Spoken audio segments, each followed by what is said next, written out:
உறவுகளுக்கு வணக்கம். நம்ம திருப்பதி போயிட்டு வந்தோம். அதுக்கப்புறம் 2வது பார்ட்டில் சொல்கிறேன்னு சொன்னேன். எனக்கு சரினா வேலை இருந்தாலும் என்னால் சொல்ல முடியல.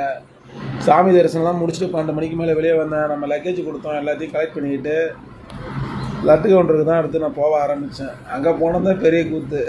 சாமி பார்க்கறதுக்கு எவ்வளோ கஷ்டப்பட்டு 5 மணி நேரம் 6 மணி நேரத்தில் பார்த்துட்டு வெளியே வந்துட்டேன்.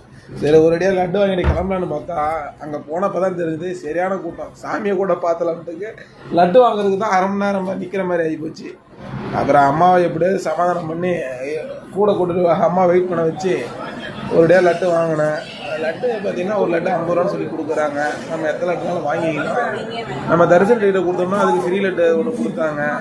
அதை வாங்கிக்கிட்டு லட்டுக்காக நின்று கிட்டத்தட்ட ஒரு 1/2 மணி நேரம் நின்ன உறவுகளே. ஒரு வெய்யா லட்டு. அப்புறம் நம்ம இடம் வந்த உடனே போய்ட்டு கொடுத்தேன். நம்ம ஒரு 500 ரூபா கொடுத்தோன்னா 10 லட்டு கொடுத்தாங்க. அப்புறம் ஃப்ரீ லட்டு 2 கிடச்சிட்டு அதையும் எடுத்துக்கிட்டு சேவமலை நினைஞ்சிக்கிட்டு நல்லபடியாக பார்த்துட்டு வந்தேன். நீங்கள் எப்படி இருந்து அனுபவம் சொல்லுங்கள் ஃப்ரெண்ட்ஸ். நன்றி, வணக்கம்.